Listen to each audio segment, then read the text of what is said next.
এক লোক মোটরসাইকেলে করে অনেক বড় একটি ব্যাগ নিয়ে ইন্ডিয়া থেকে পাকিস্তানের বর্ডারে যেত। লোকটাকে দেখা মাত্রই পাকিস্তানের বর্ডার গার্ডরা তাকে সন্দেহ করে তার ব্যাগ চেকিং করা শুরু করত।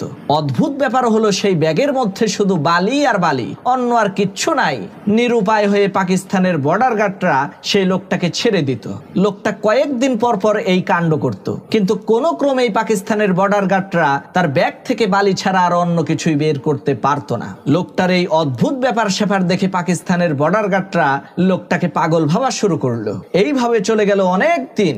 একদিন একজন বর্ডার গার্ড পাকিস্তানের মধ্যে ঘুরে বেড়াচ্ছে, এমন সময় ওই লোকটাকে অনেক দামি একটি গাড়ির মধ্যে বসে থাকতে দেখে জিজ্ঞেস করলো, ভাই আপনাকে তো দেখে আমরা পাগল ভেবেছিলাম, শুধু বালি নিয়ে ভারত থেকে পাকিস্তানে আসেন, কিন্তু আপনি এত ধনী হইলেন কেমনে, এত টাকা পয়সার মালিক হইলেন কিভাবে, সেটা তো বুঝতে পারলাম না। তখন সেই লোকটা ওই বর্ডার গার্ডকে বলল, স্যার আপনারা তো শুধু আমার ব্যাগটা চেক করতেন যে আমি ওই ব্যাগে করে কোনো কিছু স্মাগলিং করছি কিনা। শয়তানকে ভালোবাসলে কিছু করো না, আল্লাহকে বলে লাইক সাবস্ক্রাইব কমেন্ট আর লিখে যা, আর যে না করবে সে আল্লাহকে ভালোবাসে না। কিন্তু আমি তো ওই ব্যাগে করে কিছুই আনতাম না।